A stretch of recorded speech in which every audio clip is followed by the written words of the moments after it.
agora nós estamos iniciando esse livro no Mundo Maior, que esses conhecimentos possam nos tornar melhores, né, conosco mesmo. Que é o estudo da mente, nesse estudo, que a gente possa nos entender um pouco mais.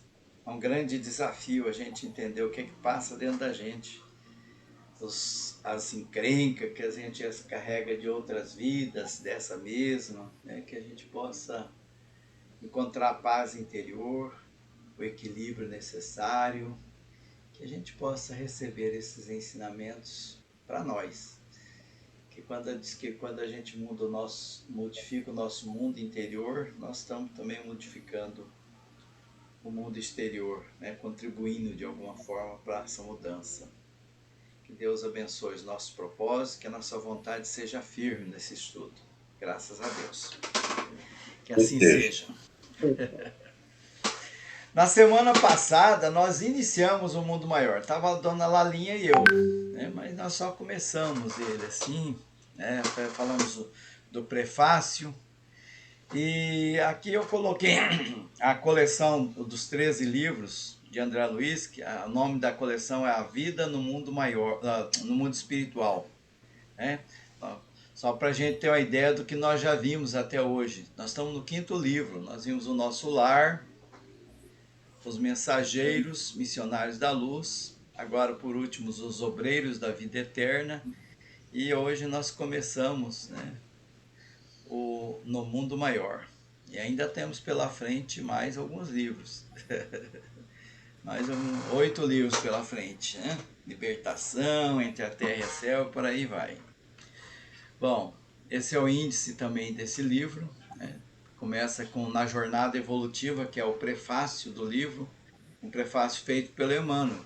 Emmanuel é o mentor, na verdade, do Chico Xavier, mas também do André Luiz, na orientação da organização dos livros e tudo mais. Então, Emmanuel está à frente desse trabalho de coordenar. E aqui tem o capítulo 1, né, Entre Dois Mundos. Na semana passada nós vimos com a dona Lalinha na Jornada Evolutiva Entre Dois Planos, aliás, que é o capítulo 1. E hoje nós vamos continuar a preleção de Eusébio, a preleção de Eusébio. Depois tem o item 3, que é a casa mental. Eu ainda não li, mas já vi até alguns comentários em palestra e tudo mais. Tem até um livro que a Associação Médico Espírita lançou, com o Cérebro Triuno, que tem a ver com esse capítulo desse livro. Então eu entendo que é um capítulo assim que vai trazer muitas informações para nós, da casa mental. E vai por aí afora, né? Estudando o cérebro, sempre voltando para essa questão da nossa casa mental. E aí está na jornada evolutiva, que o Emmanuel falou na semana passada. Eu vou dar uma recordada para a gente se situar. Então ele lembra de novo da morte. No comecinho do livro, lembra da morte. E nos demais livros sempre lembra da morte, né? Nosso Lar mesmo tá, né? Lembra que a vida, comparando com o teatro, né? Uma peça de teatro, cada vida é um ato e por aí vai. E Emmanuel que lembra que a viagem, né? A viagem nossa aqui na Terra, a partida, uns chegam, outros vai, né? Então a diversidade dos viajores que estão chegando e indo, né?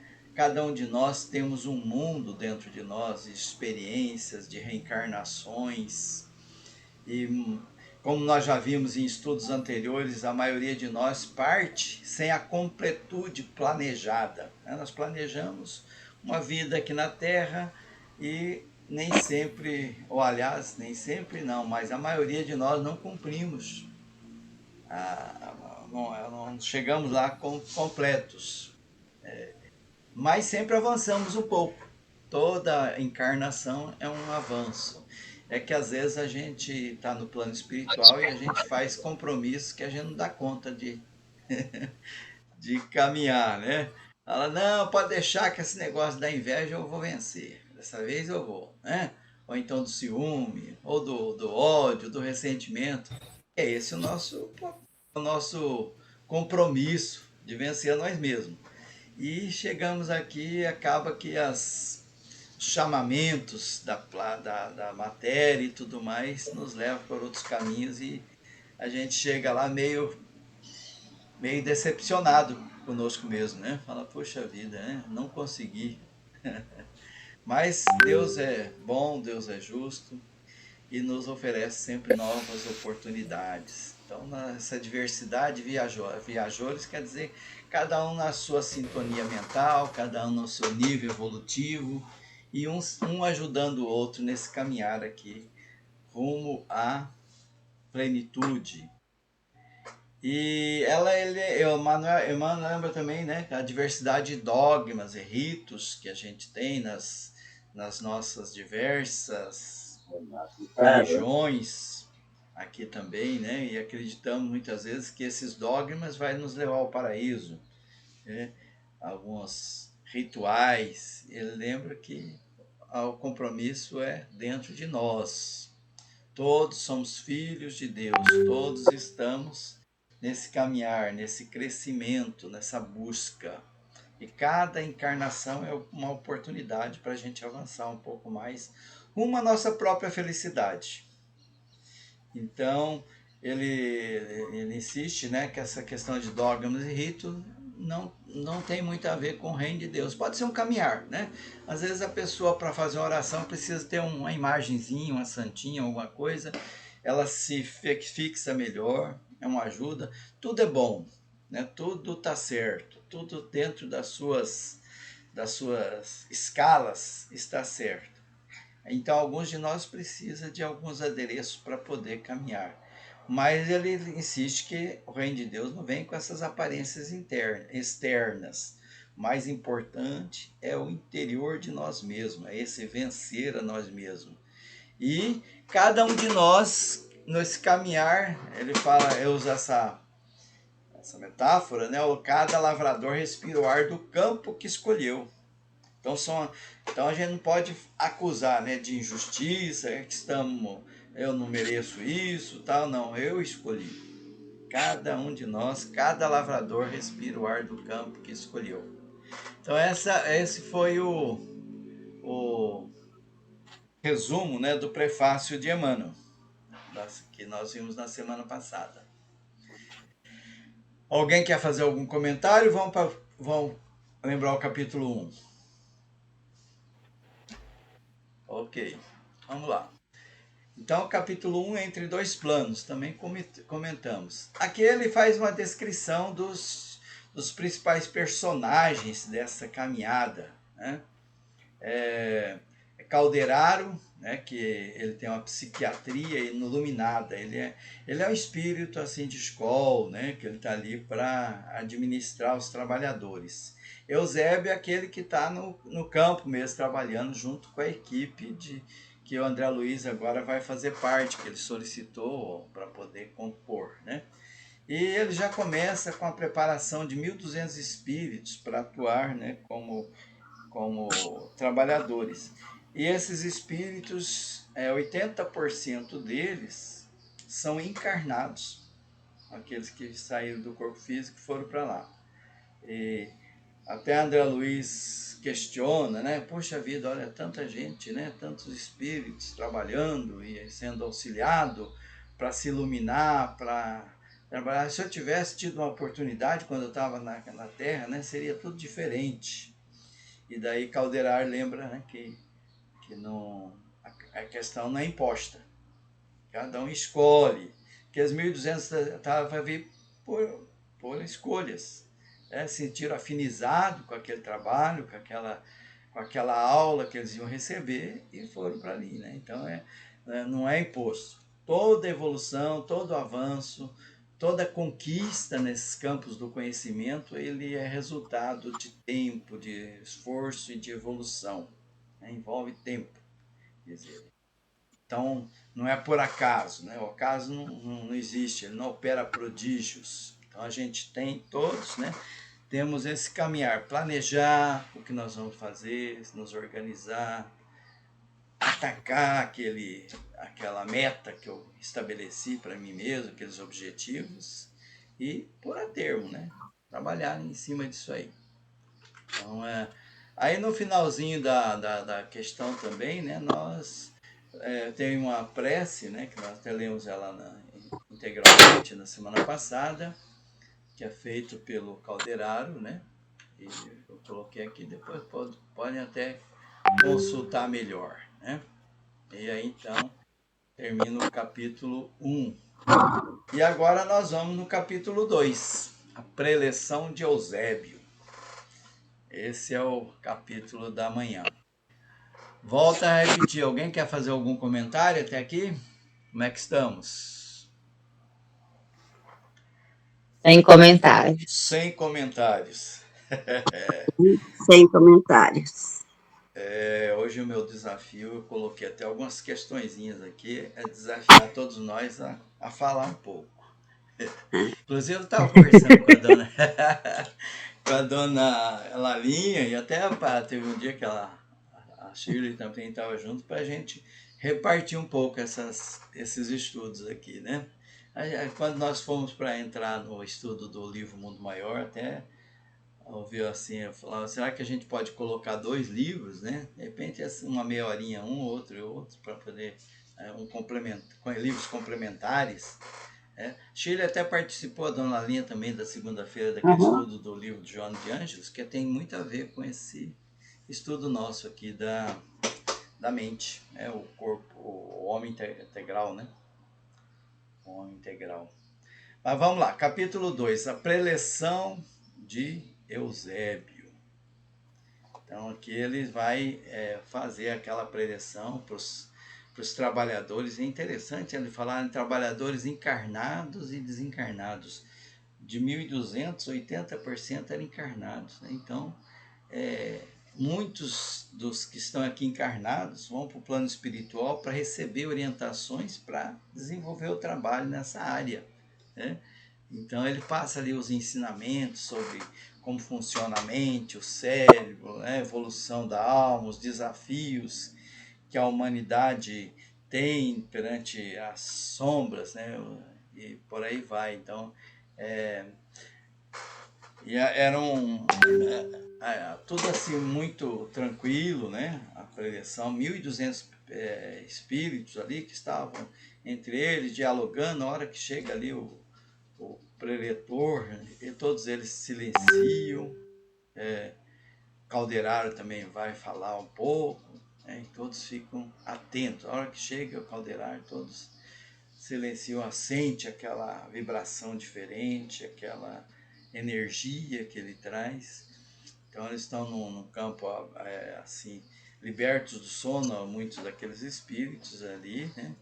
E uma zona intermediária entre o plano espiritual e o físico. E André Luiz, mais uma vez, né, ele fica maravilhado com aquela situação toda, e é uma vibração de muita paz e de muita expectativa também. E quando eles fazem a prece, eles têm a visão, né, da mudança ali do cenário, né, das energias que começam a circular, da sensibilidade que cada um tem, né, se preparando para aquele novo aprendizado. E aqui ele fala um pouco sobre também o instrutor Eusébio, né? O instrutor Eusébio, então, ele é um missionário, trabalhador, que trabalha junto com aquela equipe, né, mais próxima aqui da Terra. Então ele tem uma evolução espiritual razoável, mas ainda tem as suas dificuldades interiores, como nós já vimos em outros instrutores, outros orientadores, outros líderes de equipe nas outras obras de André Luiz, que tinha mais ou menos essa característica, o instrutor Eusébio. Então ele trabalha, né, com plano superior.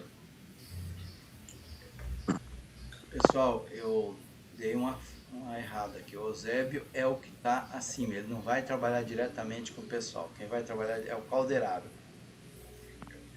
O Eusébio é aquele que veio lá das altas esferas para fazer aquela preleção e orientar o pessoal. Para que me ocorreu. Eu misturo os nomes. Então, o Eusébio, ele está acima e ele está ali para fazer Os dois, Eusébio e Calderaro, né, estão na liderança. Só que o Calderaro é aquele mais abaixo do Eusébio. O Eusébio está um nível acima. Eu inverti aqui na hora de apresentar para vocês os dois instrutores. Então, o Eusébio é o líder maior, né? Até ele fala que superintende uma prestigiosa organização de assistência em zonas intermediárias, atendendo a estudante e discípulo. Então ele tem várias tarefas nessa área de instrução. Ali ele está instruindo aqueles 1.200, provavelmente vai sair dali e vai chegar em outro grupo, e assim vai, né? Tem milhares de grupos, milhares de instrutores também, né, no plano terrestre, com esse trabalho de orientação às equipes que vão sair para o trabalho aqui na crosta terrestre. Então, até explica, né, que ele poderia estar em outras esferas, mas ele estava ali porque ele sentia a importância do trabalho, né, gosta desse trabalho. Então, ele diz que ele renunciou a posições até superiores. E então ele desce toda semana, ele vem para a crosta para orientar os aprendizes que ainda estão necessitados desse trabalho.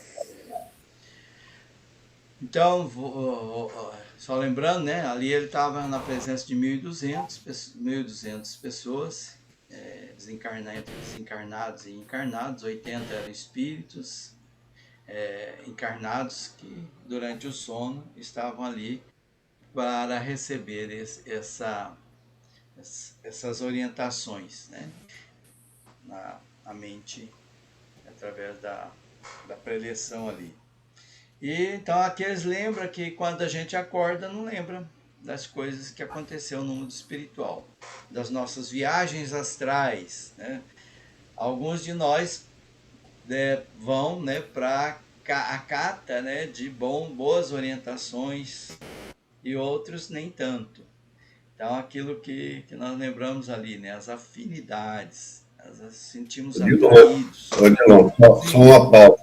Pois não. Esses 1.200 eram encarnados? Espíritos encarnados? Então, 80% deles era encarnado. 80%. Quem é bom de conta aí? 860. Dona Laurina já fez o cálculo ali. 860 eram encarnados, então. Então, 20%, né? O restante eram desencarnados. Então tem muita gente estudando no plano espiritual, tá vendo? Muita gente. A gente acha que é uma pequena, né, quantidade, mas tem muita gente se preparando aqui para a Terra. Nós somos espíritos endurecidos mesmo, né? Tem muita coisa atrapalhando ainda nosso desenvolvimento aqui, que nós mesmos criamos, né? Mas a espiritualidade está alerta ali. Ele diz, pois não. Dependendo das coisas, às vezes você estava até no meio desses espíritos, né, irmão? Ufa, tomara. Não diria eu. Eu sou espírito muito inferior, mas você é mais... Não é isso, não. É a questão do dormir, né? Será que a gente está dormindo bem, né? O que a gente está pensando, né? Quais pensamentos que nos envolvem na hora do repouso, qual o sentimento que nos domina para a gente poder ir para um lugar ou outro, né? Nessa época você já era encarnado, Odilon? Oi? Nessa época você já era encarnado? O Calderaro? Por ocasião do livro, você já era encarnado? Nessa época? 40 Não era, né? Eu acho que não, estava me preparando, né? Que eu sou de 58. Pois é. Eu sou de 51 e esse livro é 40 e... 44, parece, né? É. Nem eu tinha encarnado ainda nessa época. Eu sou a mais velha de todas.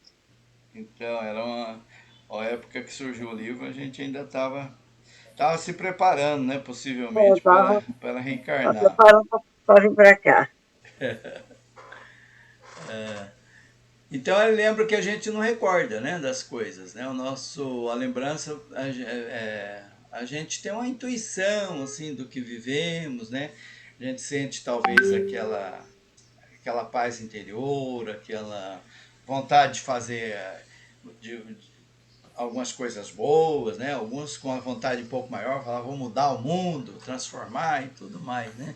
Mas detalhes assim a gente não lembra. É um esquecimento, o fenômeno do esquecimento é intuição, até ele lembra aqui. Então o cérebro humano ele não consegue suportar duas vidas simultâneas.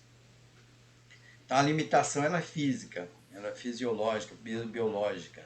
Então o nosso corpo físico ele é preparado para isso que nós temos. Então lembrar de situações de outras vidas ou de momentos assim, a gente não tem essa capacidade, o nosso cérebro não comporta isso.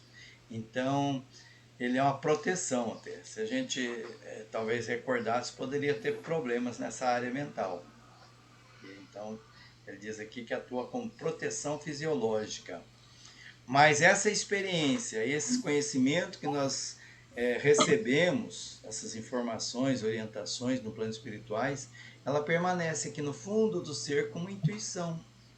Então, ela nos guia no dia a dia para decisões que nós vamos tomar na questão moral. Então, ele diz a guia moral nas decisões cotidianas.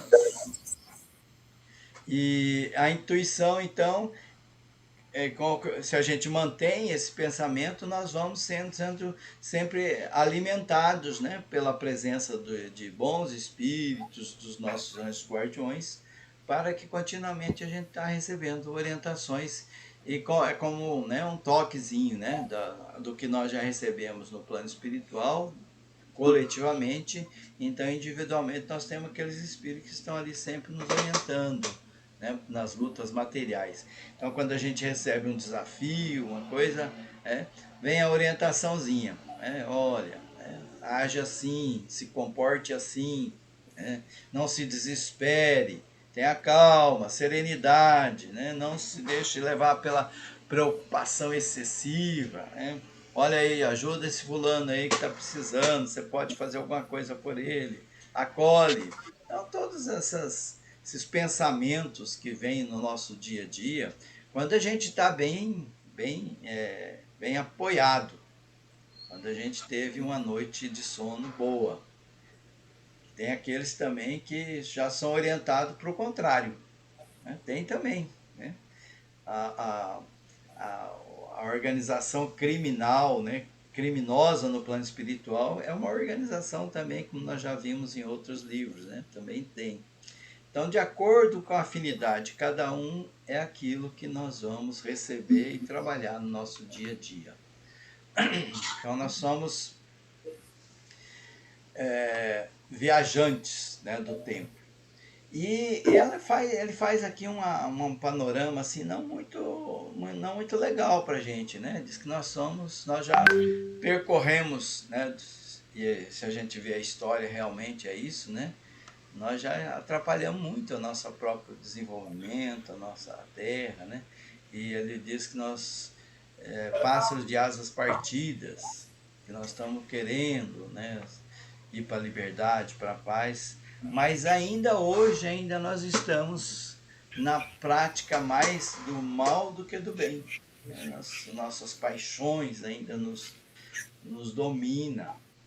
Nós estamos num mundo de prova e expiação, onde o mal predomina. O mal é mais que o bem. Isso nós estudamos lá no livro dos Espíritos, né?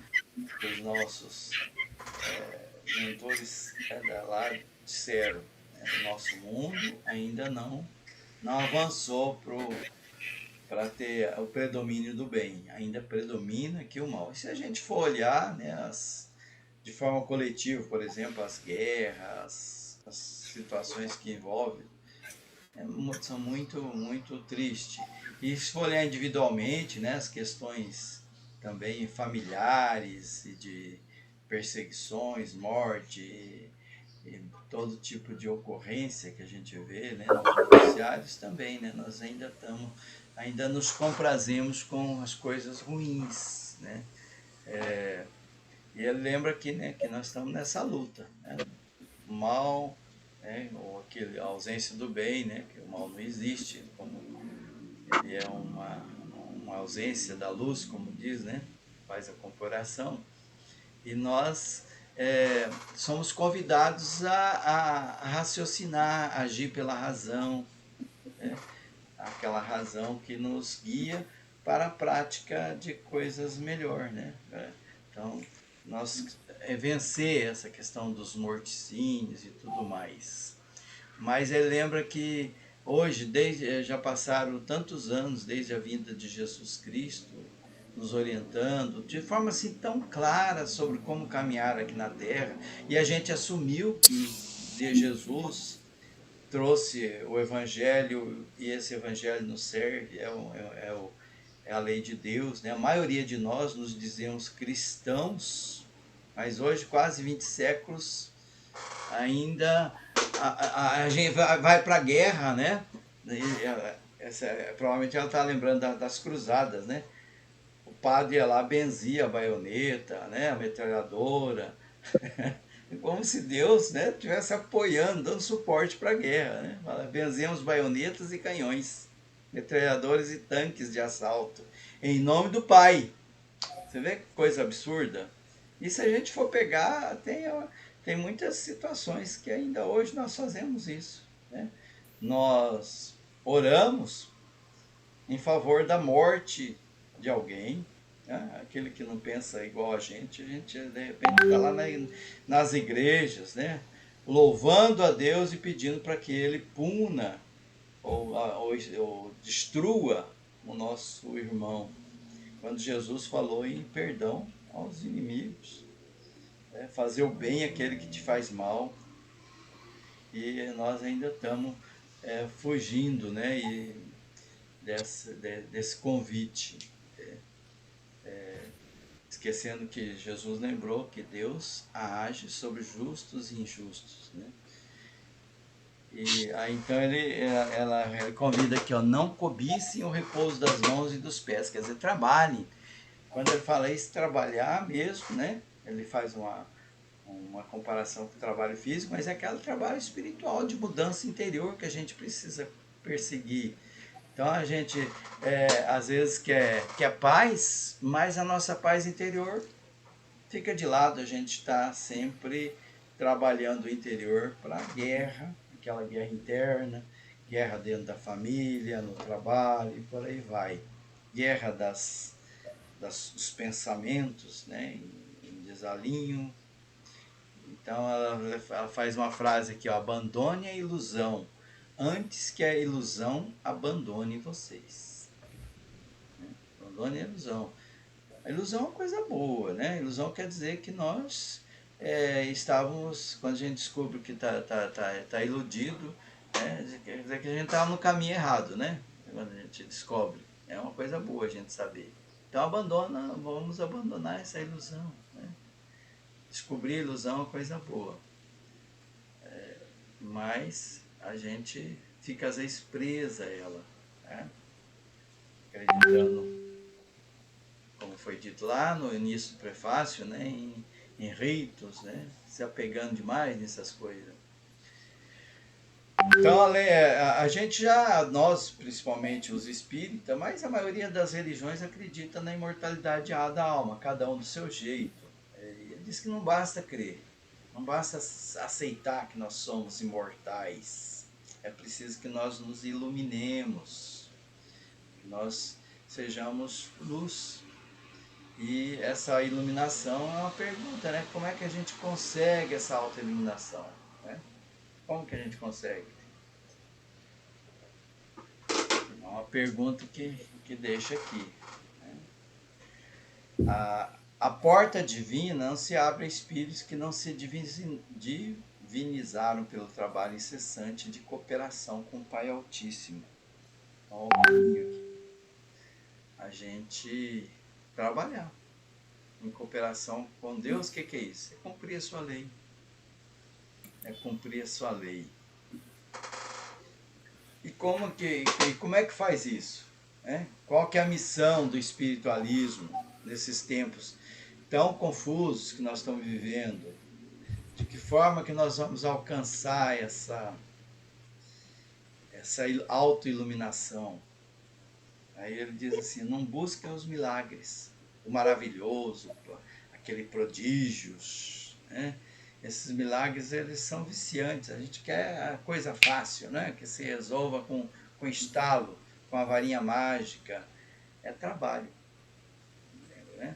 Não busque o maravilhoso, busque o trabalho.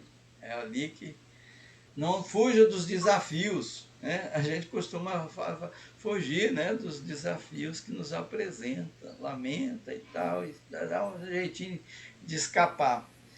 Nada é por acaso, tudo que acontece tem a sua razão de ser, né? É claro que às vezes tem algumas situações que é muito complicada mesmo, fala, não vou dar conta, daí a gente foge. Mas sempre que possível, enfrente as dificuldades, tire o aprendizado necessário de cada uma delas. Né? Esse é o convite que eles fazem aqui para nós. E aqui uma perguntinha para todos nós. Alguém aqui já se sentiu assim, que foi no plano espiritual e viajou? Eu lembro, quando eu estava lendo isso aqui, eu lembrei da Zi, né? A Zi costumava ir, lá de vez em quando ela ia. Até teve interessante que ela recebeu até uma cesta, acho que uma cesta de frutas, né? Para trazer aqui para a Terra. E aí chegou aqui, a cesta não estava mais, né? Essa passagem, acho que deve ter gravado até, que ela fez no YouTube. Ela teve uma experiência muito, muito, muito espetacular, viu? Ela foi numa colônia espiritual, né? Isso. Aí ela... Só para deixar a Shirley e a dona Lalinha da par, a Maria Helena, esposa do Orlando, que desencarnou. Então, ela não se conformava com o desencarne da mãe dela, né? E a mãe dela, ela ia todo dia ver a mãe dela, chovia sol, chovia chuva. Ela estava lá, vendo a mãe dela, senão o dia não começava para ela, né? Eu chegava em casa e ela não estava, tinha ido lá da casa da mãe. E aí, a hora que a mãe desencarnou, ela levou um baque, não se conformava de jeito nenhum. E aí, então, um dia desse, ela saiu fora do corpo, chegou, ela conta igualzinho o André Luiz conta mesmo, lá no portão estava lá, tipo uma nave. Posso contar a história? Pode, eu acho que pode, né, dona Lalinha e Shirley? Deve, por favor. Então, aí tinha uma nave lá fora no portão, assim, mas a nave era tipo assim, uma combizinha, mas não tinha... As portas ela, na lateral, assim, ela deslizava aquelas portas. Deslizou bem no portão, assim, com um meio metro, assim, a nave ficou flutuando, ela não tinha roda, não tinha nada. Ela entrou dentro daquela nave, e aí a nave, como se fosse um disco voador, né, ela planou para cima. E aí ela foi parar lá na colônia espiritual, onde a mãe dela estava. E lá tinha uma recepção muito calorosa para receber ela, crianças, adultos, tudo vestido com os roupões assim da época de Jesus, né? Só que era assim, tinha várias cores, azulzinho claro, roxinho, cor de rosinha claro, tudo clarinho, mas cada um a cor, marronzinho claro. E aí veio um instrutor e falou assim, a gente trouxe você de lá a pedido da sua mãe. A sua mãe tem muito crédito para pedir para nós isso aí, nós atendemos ela. Aí lá vem a minha sogra, que a gente chamava ela de Luizinha. A dona Luizinha vem e falou, minha filha, e abraça, aquela coisa toda, né? Filha, eu não vou te acompanhar, porque eu não paro um minuto aqui fazendo trabalho com esses roupões aí. Ela gostava muito de costurar, né? Então ela fazia os roupões para as crianças, os adultos. E aí, então, mas esses instrutores vão mostrar para você a colônia toda aí. Aí era departamentos, né? Tinha departamento encarnatório, tinha departamento dos viciados em cigarro. E um lugar lá que ela relata assim que ela foi, que era muito triste, né? Era como se fosse uma lagoa assim, fétida, onde você colocava a mão assim, aquela nicotina do cigarro ficava grudada no seu dedo. Aí ele falou, mas por que que esses seres ficam no meio dessa lagoa? Eu falei, eles estão se limpando da nicotina do cigarro. E, e aí, então, eles foram em vários lugares conhecer os departamentos lá. Quando chegou num lugar muito bonito, assim, onde era um pomar, né? Ela se encantou, porque um grão de feijão era do tamanho de uma laranja. A laranja era do tamanho de uma melancia. Tudo era grande, era enorme, né? Ela falou, olha, eu vou voltar para a terra. Eu falei, ai, minha filha, você só veio aqui para ver que tua mãe está bem e não chorar mais por ela. Aí eu falei, eu podia levar alguma espécie dessas frutas para mostrar para os meus parentes lá, porque se eu contar com palavras, eles não vão acreditar, né? Aí o mentor espiritual pega um saco grande, dá para ela e fica rindo, né? Porque sabia que ia desmaterializar. Aí vai pondo aquelas frutas tudo dentro do saco para ela trazer. E aí ela falou, agora eu vou levar lá no local onde a sua mãe está trabalhando. Aí levou lá numa sala bonita, grande, a dona Luzinha estava atrás de uma máquina de costura, confeccionando os roupões. Aí ela falou assim, ô minha filha, eu falei, pedi para os mentores espirituais, eles disseram que eu tinha crédito para isso, para trazer você aqui para você ver que a mãe está bem. A mãe só fica ruim quando você chora. Quando você chora, aí eu caio numa depressão danada, numa tristeza, eu recaio, na verdade. É como se eu levasse assim uma agulhada no coração cada vez que você chora. Então não quero mais que você chore. Fala para os seus irmãos, conversa com eles. Diz que eu estou muito bem espiritualmente. Aqui, minha filha, só o que faz falta para mim é o cafezinho, que eu sou viciado em café. Mas aí tem os mensageirozinhos que lá daquela outra colônia que você está vendo, eles abriram exceção para mim. Todo dia de manhã traz uma xícara de café para mim. Uma xicrinha, que aqui os vícios não é combatido, né? Não pode ter vício. E aí, então, na hora de voltar, ela se abraça, né, com a mãe.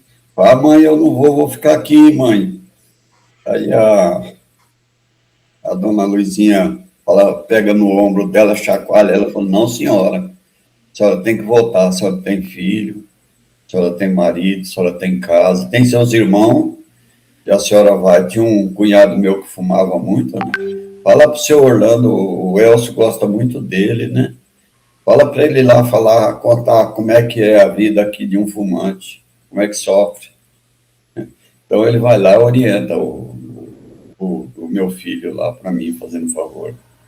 E aí deu aquela chacoalhada, falou, você tem que voltar assim. E aí ela entra dentro da vanzinha e volta para casa novamente. Aclopa no corpo e retorna à vida normal. Tem mais coisa, mas é mais ou menos por aí. É um rascunho, né, que eu fiz. Então, todas essas lembranças, né? É claro que elas têm um componente aí, né, das nossas vivências, das nossas experiências. O mais importante nessa narrativa que trouxe é o que para nós? Qual que é o objetivo de tudo isso? Porque às vezes a gente se apega, não, mas a fruta, né? Ou a vanzinha, né? A máquina, por que tem uma máquina de costura lá? Não. Mas qual que é a importância disso, por exemplo, para Zi, ou para outros, né? Que ouvem essa história, ou para os conselhos. Qual que é a importância, né? Qual que é o objetivo disso tudo? Né, dessa lembrança, ainda que fragmentada, né, que provavelmente ela não lembrou do real, do tudo que aconteceu. Então lembra de alguns fragmentos e tal, como nós já vimos em outras passagens do livro, né? Lembra que, não sei se vocês estão lembrados de uma vozinha lá que ela recebeu a neta, né? E tinha uma questão de fofoca lá e tal, e daí a vozinha falou bastante para ela sobre várias coisas, né? Orientando e tal. E no meio da conversa ela falou a fofoca é como uma cobra, né? Que se manifesta e tal, fez uma comparação com a víbora. E quando ela acordou, ela lembrou que ela tinha sonhado com uma cobra, né? Cobra, estava me enrolando, estava isso e tal, mas os detalhes, né? Ela não lembrou. Então, às vezes, a gente lembra assim de fragmentos, né? Então, e o tempo também no plano espiritual, ele é muito diferente do nosso aqui. Coisa que às vezes a gente dorme 5 minutinhos e às vezes a gente tem a impressão assim que vivenciou horas e horas, né, de informação. Então, o tempo é uma coisa relativa. Para nós, ele funciona de uma forma, o plano espiritual, ele funciona de outra. Assim como essas questões materiais, né, que ele se materializa ali, de acordo com a necessidade, de acordo com cada um que vai passar ali. Alguém quer fazer mais algum comentário, ou mesmo o Orlando? Ou vamos para frente?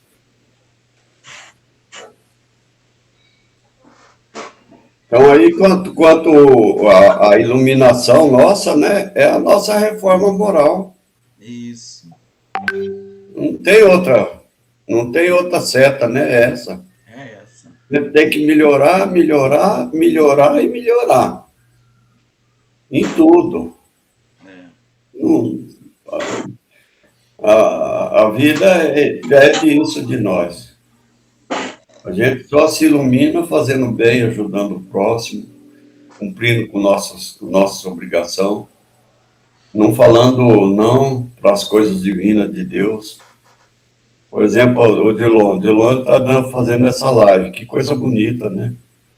São instruções muito boas. Mas tem dia que a gente levanta sendo, eu acho que hoje eu não vou participar, né? Não é o nosso caso, né, dona Eulália e Shirley? Mas se for, que chega o sábado. Poderia estar cheia aqui a tela de pessoas que estão fazendo. O Dilon faz com tanta presteza, não falta um Faz sábado, com né? tanto amor, né? Haja, né? Então, isso aí é o trabalho que a gente tem que ter, porque eu falo aqui para o meu pessoal aqui que nós somos operários de Cristo, operários de Jesus. E o salário é muito bom. Vixe, tem até plano de saúde. Eu sinto falta quando a gente não se encontra e quando eu esqueço por algum motivo na doideira do dia, assim, que eu esqueço, que eu vejo que passou, eu mando pro Odilon, me perdoa, mas eu, né? É, Porque já fez parte do meu. A gente está fazendo mais online. Mas é isso, né? Essas visitas espirituais, como o Orlando aqui narrou, né? Elas são combustíveis, né, para a gente enfrentar o dia a dia. Eu penso assim, né, que eles nos fortalecem para os desafios que a vida nos apresenta. E quando a gente se abre para que essas preleções, essas orientações se interiorize, a vida fica mais leve, fica mais fácil, né? A gente enfrenta a nós mesmos, né, com mais tranquilidade. Porque hoje nós vamos ver muito, acho que acredito, né, nesse livro, né, os desafios maiores que nós temos no dia a dia está dentro de nós mesmos. É as ansiedades, as depressões, é os estresse, é aquele momento que a gente se irrita, perde a cabeça, aquele momento que a gente se entristece em demasia, né? Acha que está tudo errado, que a vida não tem solução. É aquele momento que a gente se desespera. Então, esse combustível que a gente recebe no plano espiritual e no dia a dia com os nossos anjos guardiões é para enfrentar essas dificuldades. E muitas vezes a gente está fechado a esses ensinamentos, né? Muitas vezes a gente não aceita a orientação, não aceita a recomendação. E aí nós enfrentamos mais dificuldades, né? Então, apesar do apoio espiritual, os trabalhadores ainda padecem desarmonia e angústia que ameaça o equilíbrio. Então, por que que isso acontece? Porque a gente não está afinizado com aquilo, muitas vezes, né? Nós nos deixamos nos levar pelo chamamento contrário. Não, mas isso não tem solução. Isso, vem aqueles pensamentos que a gente não sabe se é nosso mesmo, né? Não, o problema é muito grave, não tem jeito, né? E já vem aquele pensamento também ruim com relação ao nosso semelhante, né? Por que fulano não fez isso ou fez aquilo? Por que está me atormentando dessa ou daquela maneira? Então isso são os desafios, né? E a gente veio para isso, para esse aprendizado, para aprender a enfrentar a nós mesmos, né? Para se olhar no espelho e conseguir vencer a nós mesmos. Então, o instrutor Calderaro, nessa palestra que ele fez, aliás, o Eusébio, que ele fez, foi justamente para isso, né? Para fortalecer aquele grupo que estava ali de 1.200 pessoas, mais ou menos. E então, aqui ele volta a lembrar, né, da tarefa do calderaro. Então, o calderaro, ele é aquele que está mais próximo do trabalho físico mesmo, né, mais próximo da crosta. O Eusébio está na orientação geral e o calderaro está ali fazendo o trabalho do dia a dia, mental, né, juntamente com a equipe. E assim, então, as equipes trabalham, né, para cada um de nós evoluir. E quando nós evoluímos, o planeta evolui também, né? Quando a gente avança nesse progresso, a gente contribui para o avanço geral. E aí ele lembra também, né, que nós avançamos muito na questão tecnológica, material e tudo mais. Nós temos tantos recursos hoje e isso deixa a gente um pouco confuso. E às vezes a gente se distancia da questão espiritual por conta desses chamamentos aqui material, né? Então, a gente é uma recomendação, né? Tomar cuidado, né, com a matéria. Hoje a gente tem muitas... O Orlando estava falando de vícios, né? Hoje acho que o vício que mais traz problema, né, é a telinha. Nas nossas crianças, nossos adolescentes e nós, né? A gente deixa de fazer outras coisas para ficar ali na telinha. E quando a gente percebe, perdeu um tempo precioso vendo bobagens, coisas sem maior importância, né? Muitas vezes. A tecnologia, ela é muito boa, ela é muito útil, né? Mas é preciso que a gente saiba usar ela com cuidado, né? Em benefício do bem maior. E a gente pode se... Então, a tecnologia, né? O avanço científico é bom.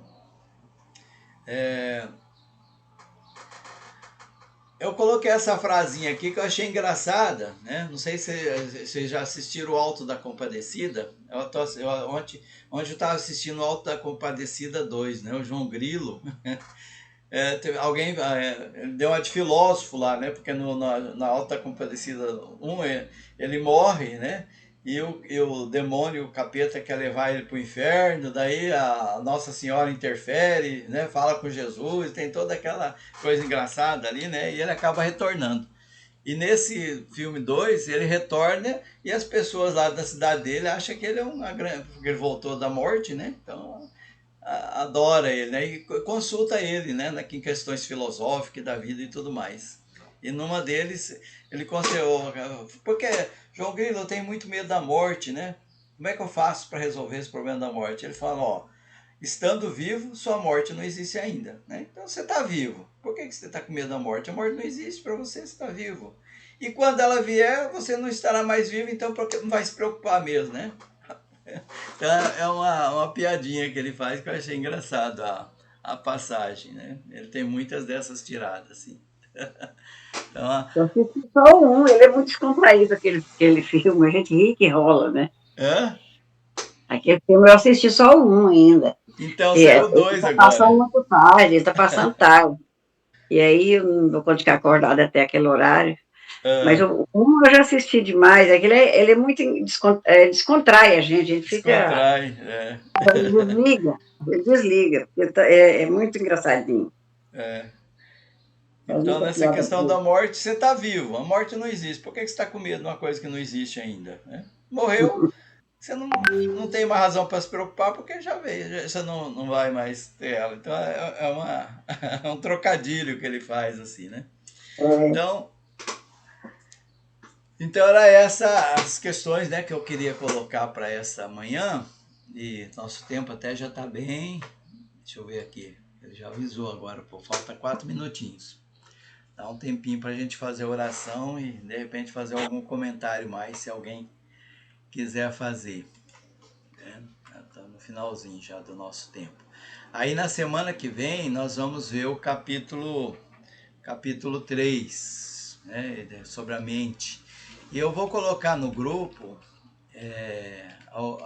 o vídeo, né, dessa questão da casa mental, do cérebro triunfo. Se alguém puder assistir, depois a gente comenta junto no outro sábado, né? Acho que seria um acréscimo, né, para a gente poder até estudar melhor esse capítulo da casa mental e estudando o cérebro, o poder do amor, que são os 3 capítulos seguintes que trata mais ou menos do mesmo assunto. Alguém quer fazer mais algum comentário? Ou vamos para a oração final?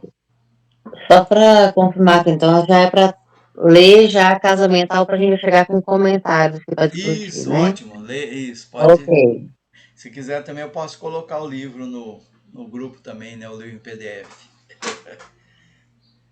Mas e eu vou colocar o vídeo, né, do estudo para a dona Lalinha também assistir, depois a gente tá mais preparado, né?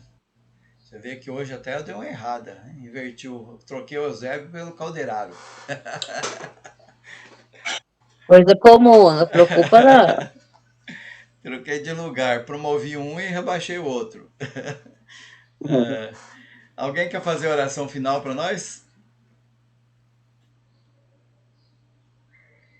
Ninguém? Eu faço, Odilon. Então tá. Estou esperando o Orlando falar que ele ia fazer, porque ele faz uma oração muito bonita. Mas eu vou ficar na minha oraçãozinha muito simples aqui, que eu não tenho o mesmo entendimento que tem o Orlando, né?